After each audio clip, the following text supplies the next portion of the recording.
Talk to me about your thesis. So as we see a rare earth crackdown, where China's trying to limit the exports of rare earths to the U.S., you say Tesla's the best position to deal with that because they do about 40% of their deliveries in China.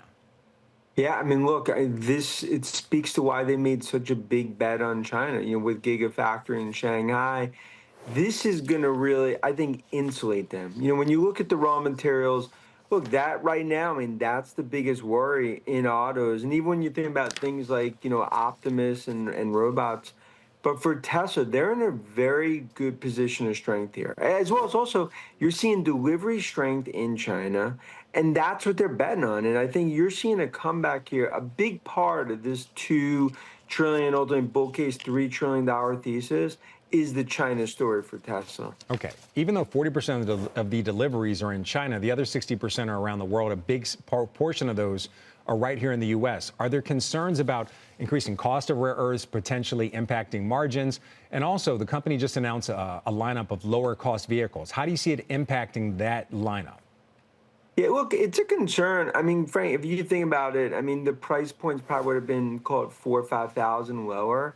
I mean, they gave themselves flexibility given increasing prices, but also they do have an advantage in the U.S. because in the U.S., given, you look at the vast majority of that is produced in U.S. parts, so they're not really exposed like some others relative to tariffs and some others.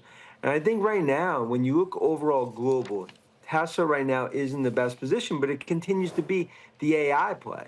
Because when you think about autonomous and robotics, that's going to be the key to the valuation that I think continues to go higher. Raw materials, I don't view that as really putting any dent in what I view as what's going to be one of the biggest AI growth stories over the next decade. All right, really quickly, I want to go back to those lower cost vehicles.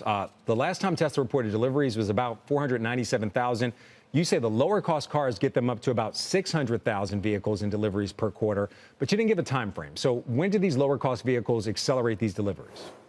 I think by first half 2026. So I think this is something that's really going to have a significant impact for Tesla, as well as what you're seeing really in this China rebound. So, you look at these low cost vehicles, that's going to give them added sort of, what I think the biggest metric right now is, can you get above 500,000? I think this is going to enable them to get above 600,000.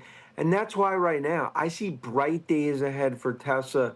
It's a table pounder, in my opinion. I think $600 is conservative, in terms of where I see the stock going over the next year. All right, here's kind of the fun part. We're going to show some video of the Optimus robot, but it's not all fun and games when it comes to this robot, because you say production of this robot could actually be negatively impacted by these rare earth restrictions. Talk to me about that. When you're saying it's going to be impacted, would that slow down the ability of the company to produce them? Would it slow down their ability to, increase the cost? Like, what would be the impact in your mind that you see as separate from the cars? Yeah, and look, Musk has talked about it. I mean, that's probably, if you think about over the next year, I mean, that is, Optimus is going to be the game changer for Tesla. I don't think that this is going to in any way change the mass volume for 2026, but could it delay things? Yeah.